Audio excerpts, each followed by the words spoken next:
conocimiento del ser humano y con un descreimiento lamentable en muchos aspectos de nuestro sistema judicial, fiscal y ahora lamentablemente, para no cortar la racha, del sistema político también, con el que comprendo, pero no justifico muchos accionamientos. No pertenezco, obviamente, al Frente Amplio, pertenezco a la coalición, sigo haciendo campaña por la coalición, pero soy muy crítico de ciertos, no compañeros, pero sí ideas en este momento actuantes en lo que refiere al sistema penal y a la persecución de los delitos en el clima de inseguridad que todos conocemos, estamos viviendo.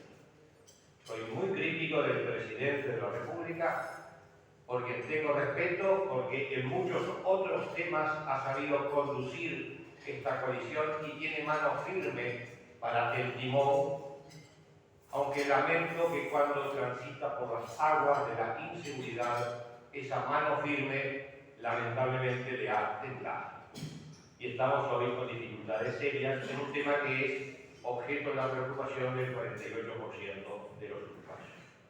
El tema económico ha descendido varios puntos y el tema de inseguridad sigue sin poder ser resuelto. Ustedes recordarán haber visto un programa de Nacho Álvarez, programa de tanto rating, sanguiseña, en oportunidad que interrogaba al narco Marcet, y que todos dijimos, pero ese hombre no es narco, es un buenísimo padre de familia, con sentimientos claros hacia sus hijos, una dicción pausada, que cometió un pequeñísimo error en un discurso lamentablemente armado, siento yo, que fue decir que él solamente en un 1% de los casos recurría a la violencia. Fue un acto fallido probablemente, porque probablemente en las relaciones que uno tiene diariamente, y ustedes hagan el cálculo matemático, en las relaciones que uno tiene diariamente, muchas veces tiene más de 100 relacionamientos con seres humanos al día. Con que en el 1% de los casos de las personas con que ustedes tienen un relacionamiento tengan que aplicar la violencia, probablemente le da un porcentaje de 1 o 2 o 3 o 4 casos semanales. Tomemos el 4 para aplicar el número. 4 por 4, 16. 16 tenemos al mes y unos 180 y algo al año. Yo diría que es un porcentaje de aplicación de la violencia bastante excesivo. Ese fue un programa de Nacho Álvarez que vimos hace ya varios meses y que nos dejó a muchos esa sensación inoportuna de cómo el narco, el capo mafioso, puede tener una vida normal sin perjuicio de matar 5 o 6 por mes, que no deja de ser un porcentaje bajísimo en su relacionamiento general. Este último domingo, y quizás afecte la sensibilidad de ustedes, tuve oportunidad de ver también en el mismo programa, que lo veo y lo respeto, pero tuve la oportunidad de ver ONG que trabajan con delincuentes que buscan su rehabilitación en este momento. Lamentablemente tengo para decirles que me llevé la misma desilusión. La desilusión de gente que se nota de trabajo, ansiosa de buscar una inserción familiar, crítica de su pasado, pero digo lamentablemente, porque más allá de que existen casos de rehabilitación, se quería pautar como un hecho notorio, como un hecho real, que hay mucha gente que procura su rehabilitación. Y yo ante eso, y con un poquito de años dedicados a este métier, les digo, eso es lamentablemente completamente falso en un porcentaje mayoritario de casos. Porque, de paso paso le digo que traje un manojo de hojas que por suerte no tengo necesidad de usar. La ley de seguridad, la ley de urgente consideración, el compromiso país. A ese voy a echar mano quizás por un minuto. Pero hay tantos elementos para hablar.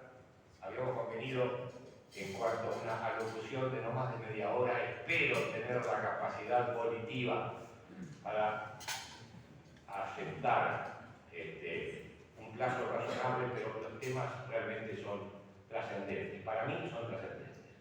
Les decía, un delincuente en este momento en Uruguay, un delincuente tipo, obtiene por su formateo como delincuente un presupuesto económico. Por supuesto hay diferencias enormes entre los tipos de delitos, pero un presupuesto económico que es básico para su subsistencia. Decir que una persona está dispuesta a cesar una carrera que económicamente es favorable en aras de una rehabilitación ética, a mí lamentablemente me suena a verso. Los delincuentes, y por eso tenemos las tasas de reincidencia que tenemos en el momento actual de un 70%, sabiendo que el que cae, las condiciones en los penales uruguayos son tétricas, el delincuente hace cálculos, a pesar de que ustedes crean que no, que son individuos impulsivos, en cuanto a su permanencia en el delito. El delinquir en el Uruguay sigue siendo negocio. Negocio. Si no lo fuera, obviamente, las cifras que tenemos en este momento no serían las mismas. Y sigue siendo negocio, y hago el comparativo permanentemente con los carteles que en la ruta le pone cuidado radar o atención radar. ¿Por qué la gente baja la velocidad?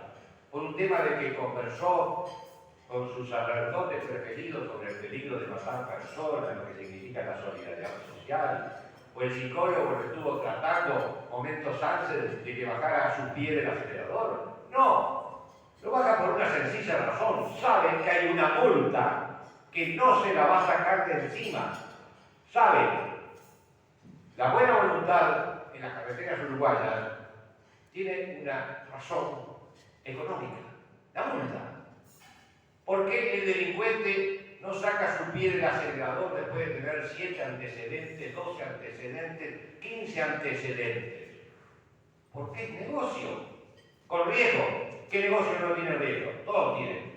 Pero el negocio con riesgo implica que el individuo va a seguir en ese camino. ¿Por qué es negocio? Porque la responsabilidad del sistema político uruguayo, y yo diría en su totalidad, más allá de matices en algunos partidos mayoritarios, en el caso del Frente Amplio, el Frente Amplio al delincuente lo tiene como un postulado del pobre hombre que tuvo la mala fortuna de una familia con necesidades donde creció en un ambiente no propicio para el desarrollo de otras actitudes. En este programa de Nacho Álvarez, no sé cuántos de ustedes lo habrán visto, el domingo pasado, observábamos en forma permanente personas que no relataban una incapacidad familiar inicial. Por el contrario, relataban una caída una y otra vez en la tentación de cometer delito. La tentación de cometer delito es el negocio que representa el delito en el Uruguay. Pero ojo, no estoy hablando de la rapiña. No. Yo tuve la lamentable experiencia, cuando estuve en el departamento de Maldonado, de pedir procesamiento de algunas personas que ganaban $70.000 mensuales. Y me quedé con las ganas. A pesar de que estaba convencido con la prueba obrante. Delitos hay en todos lados. Y los delitos mejor pagos son obviamente los que no representan la punta de revólver y la rapiña en la esquina. Así que cuando hablamos de delito, hablamos de toda la gama, y en el caso que les contaba, me quedé con las ganas de lograr el procesamiento y prisión de la persona en cuestión, porque capacidad defensiva incluyó a varios notables abogados de Montevideo, y muchos de esos con connotaciones ideológicas no precisamente afines probablemente a la de este cliente. ¿Qué quiero decir con todo esto? Y es mi visión, sí, negativa de nuestra sociedad uruguaya. Mi visión negativa es que no queremos enmendar el sistema. Quizás es un tema mundial, pero es un tema real.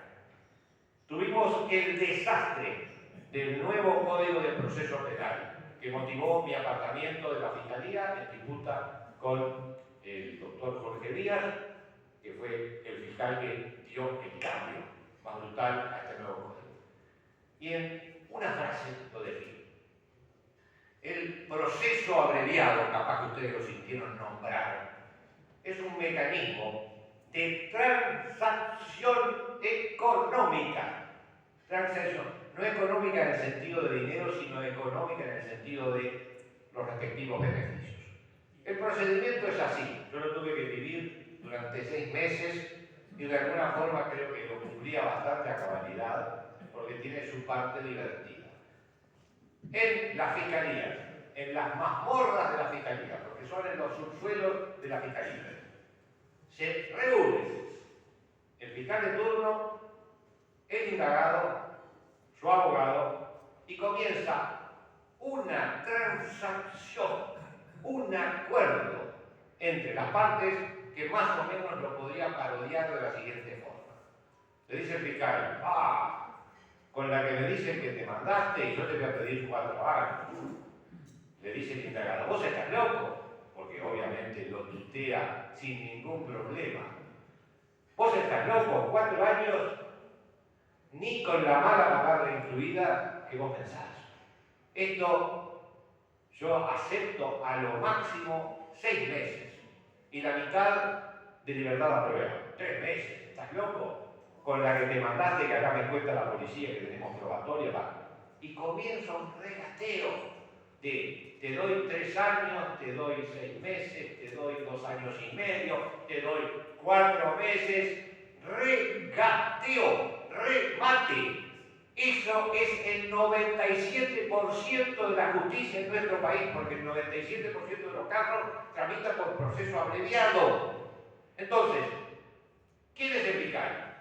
Es un funcionario del Poder Ejecutivo. ¿Quién es? Y les voy a retrotraer. El comisario que hace 40 años, de alguna forma, llegaba a algún acuerdo con el indagado. Quizás con otro procedimiento, un poquito más violento, pero procedimiento al fin propio del Poder Ejecutivo. ¿Qué quiero decir con esto? Que un funcionario del Poder Ejecutivo transa con un indagado a espaldas del sistema judicial, a quien se le van a llevar después papeles firmados y los jueces van a decir amén, amén. Una tranza entre funcionarios del Poder Ejecutivo y ciudadanos. Pero no basta eso, aunque tenga por cierto que el proceso abreviado es un remate. En ese procedimiento, si no se llega a un acuerdo entre el fiscal y el indagado, se va a la audiencia con el juez para pedir la formalización y eventualmente pedir la prisión de esa persona por no haber llegado a un acuerdo. Todos ustedes, por la edad, tienen que recordar que hasta hace 6 años habían unas famosas 48 horas donde se diligenciaban después de apuro prueba para saber si la persona iba presa o no iba presa, si era procesada o no era procesada. ¿Recuerdan ustedes esas 48 horas anteriores al procesamiento? En esas 48 horas, el fiscal, el juez, desesperado por el tiempo, lograban lo que se llamaba la semiplena prueba para enviar a una persona a prisión. Les cuento, hoy se acabó el tema de necesitar la semiplena prueba para que cualquier cristiano como ustedes pueda ir a prisión. Se acabó. No hay necesidad de diligenciamiento material de prueba. de que venga la señora y diga, fue ese. No hay necesidad de pericias. Basta una discusión entre el fiscal y el abogado defensor, y si el fiscal es ganancioso, la persona va a prisión sin haberse diligenciado ninguna prueba y puede estar, sobre todo en los procesos vinculados a los delitos de género, puede llegar a estar 1 año en prisión sin llegar a lo que se llama el proceso oral, que es el verdadero proceso de disputa. Entonces, con estos dos elementos que les diré, las características del proceso oral, del proceso abreviado, perdón, y las características del procesamiento con prisión, sin diligenciamiento de prueba, estamos en el Uruguay hoy. Y esto, para empezar, le repito, como Fidel, yo podría estar 5 horas hablándole, he estado en algunas oportunidades y disfrutaría del sonido de mis propias palabras, porque los egocentristas son así, disfrutan del sonido de sus propias palabras. Pero realmente, piensen por favor, váyanse con la molestia de pensar que procesos abreviados y enjuiciamientos con prisión son la permanencia sin garantía alguna. Después de toda esa parafernalia del proceso abreviado, se le lleva el caso al juez, el juez está sentado, le pregunta al indagado, ¿entendió? El indagado contesta con una interjección pocas veces comprensible, más o menos del siguiente tipo. Sí. Y con eso el juez dispone el cumplimiento de lo que acordó con el fiscal.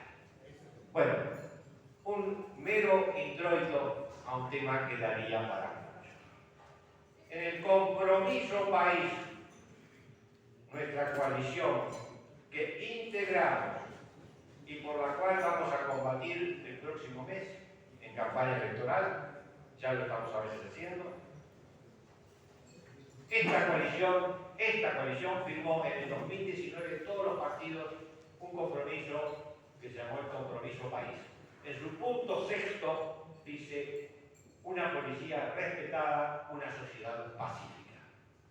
Compromiso país. La palabra compromiso indica que las partes deben de realizar acciones para el diligenciamiento de las medidas que aquí se postulaban. Capítulo 6, les decía, y lo primero que el capítulo 6 nos presenta, lo primero, declarar formalmente la emergencia nacional de seguridad pública a fin de iniciar el combate frontal al delito en todas sus modalidades. Hace falta plenamente ejercer la autoridad atribuida por la Constitución y la ley para la conservación del orden público y la protección de los habitantes de la República. Así que resulta que en un compromiso todos firmaron, todos los presidenciales de los distintos partidos políticos firmaron declarar formalmente la emergencia de seguridad. El compromiso tiene muchos otros puntos que ya adelanto no hemos cumplido. Reorganización de las fiscalías, 0. Reorganización de las comisarías, 0, a pesar de que dicen otras cosas. Reorganización de cárceles, la locura, infierno para algunos y paraíso para otros. Reformulación, 0. Entonces, uno dice, ¿y qué estamos haciendo acá? A veces me lo pregunto. Bueno, declarar la emergencia nacional de seguridad, he compartido con el candidato Gerard Magnini de Cabildo y lamentablemente no he tenido la posibilidad de mi propio partido de tener ninguna resonancia a lo que estoy diciendo. Vamos a aclarar datos. Mejoramos cifras en rapiña, sí, se mejoró. Mejoramos cifras en hurtos, en abigeato, se mejoraron y sustancialmente. Quebramos la racha de un frente amplio que en esta dirección elevaba los delitos año a año, la quebramos, la meseteamos. Pero en materia de homicidios, el delito más grave que tiene el Código Penal, estamos igual y y en voz baja lo digo para que no me escuchen todos, o quizás peor, cierro paréntesis, que lo que tuvimos en el quinquenio último de gobierno de Frente Amplio.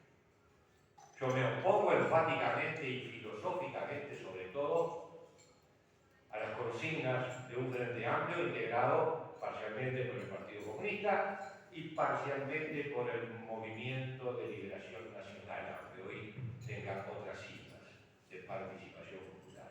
Me opongo enfáticamente. Frente a eso soy coalición, pero cuando me enfrento a lo que soy coalición, que bregamos por este compromiso país que es imposible de ver de acá, a pesar de que son 4 carillas, digo, ¿qué hicimos? ¿Qué hicimos? Corrimos del edificio de apartamento que teníamos, hoy me relataban una anécdota de un vecino que ponía la música muy alta. Y ahora tenemos vecinos que se dedican con la perforadora a estar 4 horas al día perforando las paredes del apartamento, para poner uno de los ejemplos posibles. Es decir, mejoramos, pero lamentablemente para lo que habíamos prometido no estamos a la altura de las circunstancias. Entonces, y tengo que ir culminando para cumplir el compromiso de Asunción, la ubicación política no puede llevarnos a decir los nuestros hacen todo bien y los que no son nuestros hacen todo mal. Lamentablemente en este mundo nada es verdad ni es mentira, todo depende del color del cristal con que se mira. Y yo lamentablemente, y no lamentablemente porque a veces me gusta el ataque mutuo con armas blancas, lamentablemente mi postura es aquí el que esté libre de culpa que tire la primera piedra. El Frente Amplio no ha sido nunca gobierno, fue gobierno en el periodo de 15 años y hubo un dirigente muy encumbrado que dijo, si es de izquierda, no es corrupto. Lamentablemente la historia, y no lamentablemente, la realidad que vivimos lo llevó no solamente a ser procesado, sino a tener que tragarse, diría yo, esas palabras. Pero, atención, partiendo de la base, tengo todavía 2 horas más. Me están dando 2 horas más, así que prepárense. Muy amable, muy amable. Ustedes son bandidos. En los canales de televisión, que muchas veces no comparten filosóficamente mis ideas, me invitan. La razón es que ellos desean que yo saque el arma blanca porque es la forma de generar rating. Estoy agarrándome diciendo el rating viene muchas veces por esta función. Porque mire que ayuda, no es que me preguntaban ¿por qué pelea? ¿Y por qué me pegan? Si me pegan, yo me pierdo, no hay otra.